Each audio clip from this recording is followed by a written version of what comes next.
Halo internet, selamat datang di kanal Retail. Kali ini, mari kita bahas lagu Gloomy Sunday, lagu yang dianggap sebagai lagu kutukan dan bisa bikin orang bunuh diri. Apa benar?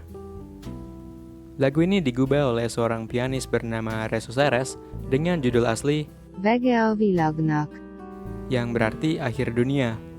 Billie Holiday, seorang musisi Amerika, kemudian merilis versi bahasa Inggris dari lagu ini pada tahun 1941 dengan judul lagu Gloomy Sunday.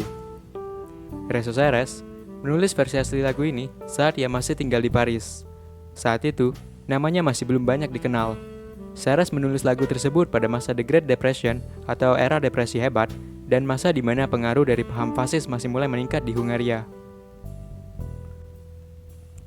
Lirik lagu karangan Seres ini diterjemahkan sebagai bentuk penghinaan atas ketidakadilan manusia dan doa kepada Tuhan agar mengasihani dunia modern serta orang-orang yang melakukan kejahatan. Sebagai informasi, Seres dilaporkan bunuh diri dengan cara meloncat dari jendela apartemennya pada tahun 1968, sekitar 35 tahun setelah lagu ini pertama kali dipublish.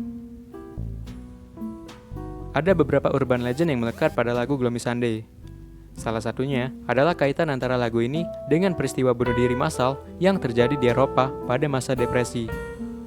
Bahkan karena rumor ini, radio-radio di Amerika dan Hungaria melarang pemutaran lagu tersebut secara komersil. Namun, klaim antara kaitan lagu Gloomy Sunday dengan peristiwa bunuh diri memang tidak didasari bukti yang kuat. Aksi bunuh diri terkait Gloomy Sunday sebenarnya tidak hanya terjadi di Hungaria. Sebanyak 200 orang di sejumlah negara dikabarkan mati ketika atau setelah mendengarkan lagu ini. Cara mereka mati pun macam-macam, mulai dengan loncat dari lantai 7 ketika lagu itu diputar, atau menenggelamkan diri di sungai bersama piringan hitam Gloomy Sunday. Ditemukan juga kasus di mana secari kertas berisi lirik Gloomy Sunday yang ditemukan di TKP. Ada pula cerita seseorang yang setelah mendengarkan lagu ini langsung berbagi kepada pengemis dan bunuh diri dengan cara loncat ke sungai. Yang jadi pertanyaan adalah, apakah benar ada kaitan antara lagu Gloomy Sunday dengan peristiwa bunuh diri ini? Jawaban dari pertanyaan ini sebenarnya bisa iya dan tidak. Lagu Gloomy Sunday memang berisi lirik kesedihan dengan irama yang mellow, tentu saja bisa mempengaruhi kondisi hati pendengarnya. Akan tetapi, kasus bunuh diri besar-besaran di Eropa pada masa itu memiliki latar belakang yang kompleks. Seperti yang disebutkan sebelumnya, Gloomy Sunday dirilis pada masa depresi besar menyerang dunia, terlebih masyarakat Eropa. Krisis ekonomi yang bermula dari jatuhnya pasar saham Wall Street di New York pada 1929 pelan-pelan memporak-porandakan ekonomi Amerika Serikat, kemudian Eropa.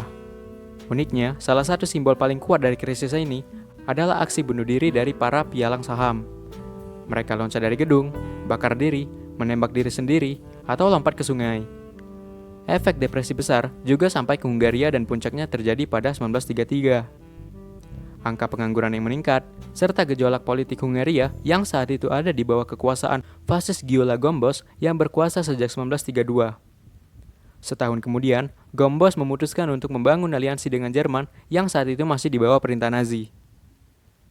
Stephen Stack, seorang sosiolog yang merilis jurnal yang membahas seputar lagu ini, menuliskan, ada kemungkinan bahwa gejolak politik dan krisis ekonomi pada masa itu berinteraksi dengan lagu Gloomy Sunday. Kondisi-kondisi penyebab bunuh diri ini mungkin saja memicu aksi bunuh diri secara beruntun. Bisa disimpulkan, jika dibahas secara logika, ada kemungkinan permasalahan politik pelik dan gejala ekonomi yang menyerang Eropa, disertai dengan lagu Gloomy Sunday yang saat itu mungkin sedang booming-boomingnya. Dan akhirnya keduanya pun saling dikaitkan. Lalu lahirlah rumor-rumor yang menganggap lagu ini sebagai lagu terkutuk. Well, bagaimana menurut kalian? Baiklah teman-teman, sekian saja cerita kami kali ini. Jangan lupa untuk sukai, bagikan, dan komentari video ini. Terima kasih.